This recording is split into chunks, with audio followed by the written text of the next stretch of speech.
Masterpiece Carbots. I have a good amount of these guys, so I thought I would review them.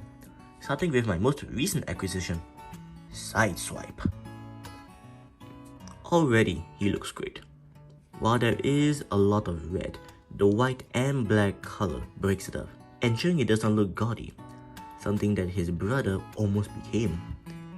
The small amount of silver here and here makes the lower legs much more interesting, as it's a color that's only really used in the chest area and nowhere else.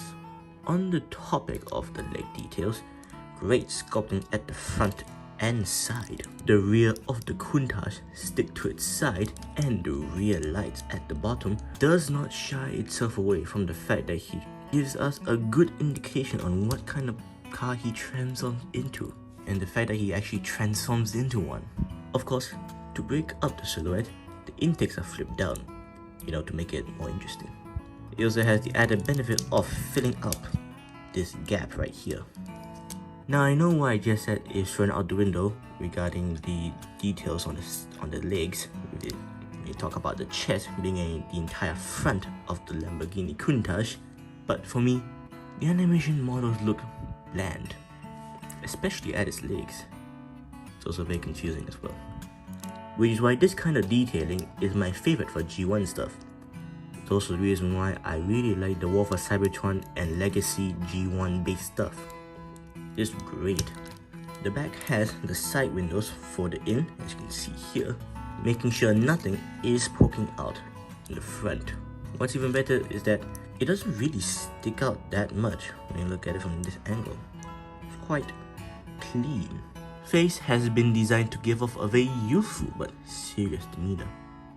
Fits his personality. Well, that's all for the main robot, and on to his accessories.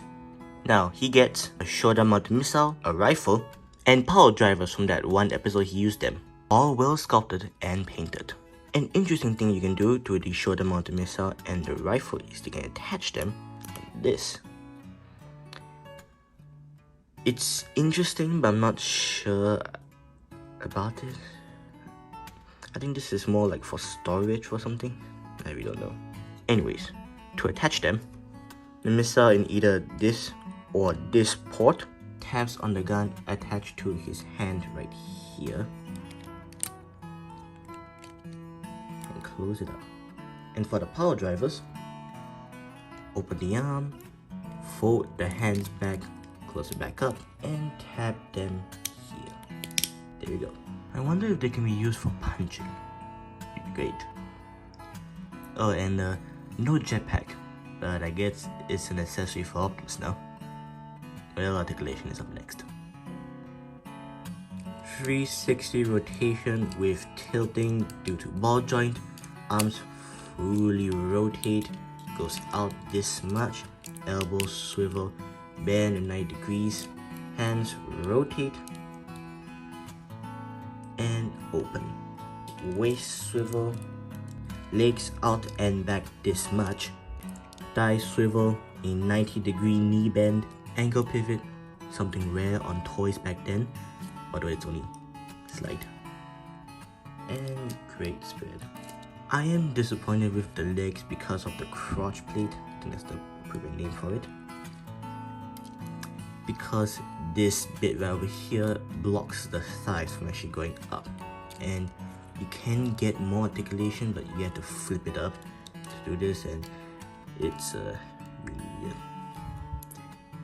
Well, this is an older figure where articulation was not high on the list, so I think it does get a pass. Anyways, it could be worse. You could be a toy from the 2020s who for some reason still has this kind of articulation. Looking at you, Starscream. Time for my favorite bit, transformation.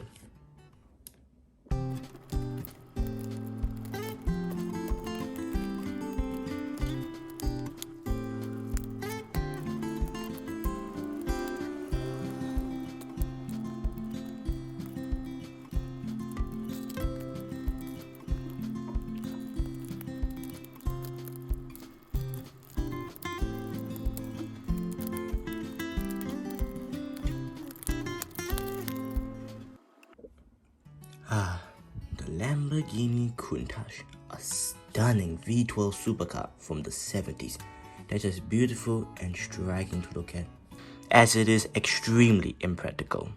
But who cares about that? This was to show off your wealth, to make an entrance wherever you go, to have the perfect car parked next to your mansion. A rare few actually use them for racing. However, I have a feeling that Sideswipe is part of that minority. Every detail from the rear car is translated perfectly. The pop-up headlights, the boot, because this is a mid-engine car, the turbo windows, the rear lights, exhaust, the spoiler, these giant intakes, this bit, I don't really know what this is, and the door as well. Just look at these wheels. The only kibble is at the back with these hinges sticking out, but to me they're sort of necessary, so I am fine with it.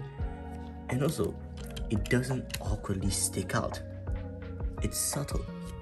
Sadly, being a second-hand item, there are problems with my copy of Sideswipe.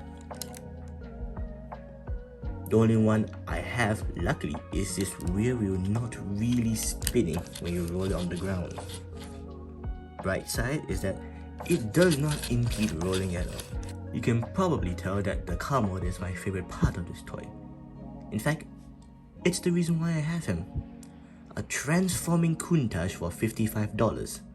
Who wouldn't go for it?